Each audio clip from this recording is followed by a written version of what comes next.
And then we have these cars. Now, of course, don't forget that in the Proton stables, you also have, well, a small British brand that is all about great driving cars that are chuckable, that are hallmarks in what a driver's car should be like.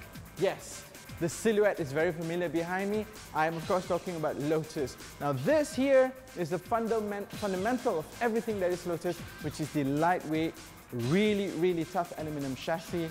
And this here is the amalgamation of all their know-hows in making great cars, the Lotus F1 car. But no, I'm not going to be driving the Elise or the Elise S over there, nor am I going to get a chance to be driving this wonderful F1 machine, but I'm going to be driving something a little bit racier for the Malaysian roads. Check this out. Well, what do we have here? A rear mid-mounted V6 supercharged 3.5 liters engine pushing out 350 bhp. You know what? A century sprint in under 4 seconds. This car is going to be an exciting drive. But lesson number one, how does one get into a Lotus?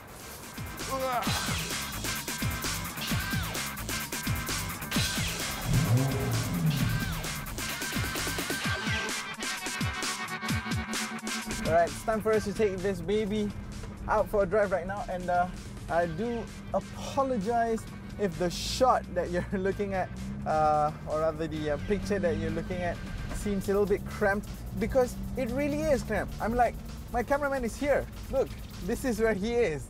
And he's really struggling to hold the camera back because this is a very small and tight cabin.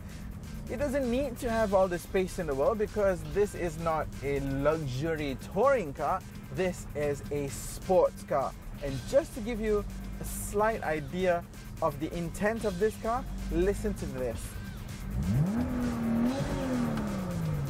That should give you an idea what this car is all about. This is the Exige S, as I mentioned earlier, and let's run the numbers by you once again.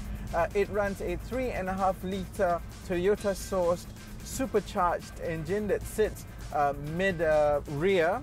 So what does that mean? That means that it sits north, or at the front of the rear axle. So it's essentially a mid-engine car. It's supercharged and it pushes out 350 brake horsepower.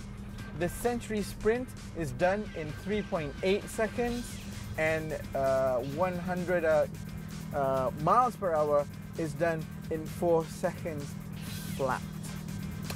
Yes. This car is very low slung. It's very simple. In here, it's not about fancy trickery. It's about what the driver needs to know and what the driver gets. Purely is the pure joy of driving. It has a very small steering wheel, not assisted. It's very heavy when the car is not moving, but when you are on the move, it tells you absolutely everything.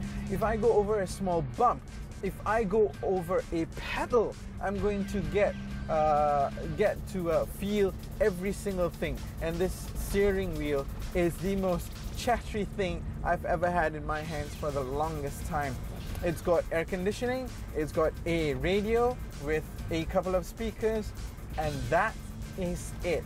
Even the wing mirror adjustments is done manually, as in I have to wind down the window ala kereta lama and start pushing at it with my own hands, and that's it really. You don't have much assistance or fancy schmancy modern comfort bits at all. Even the central locking system is, well, it's just a plain old button and that's it. Look, you know, a tiny little twitch and it looks like I'm literally swaying left and right. Another thing that I really like about this car is the shifting. It's of course it's got sport shift and it's very close in ratio, the gearing is, and it very little travel between gears, and it gives you much quicker shifting times. Pretty much sound installation kept to the minimum. Even if I'm going over sand and it's being thrown up into my wheel arches, I can hear that as well. But it all does not matter. It does not matter at all, one tiny bit, because when you have this car, you're going to tend to do this.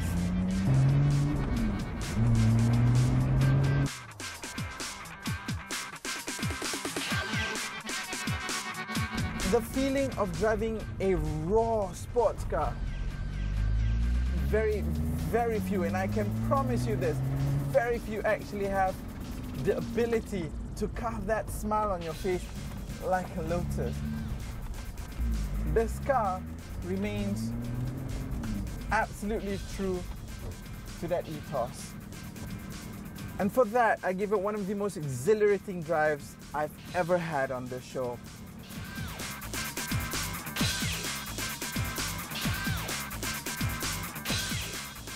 So what's the secret then behind that great handling and the rigidity of the car itself?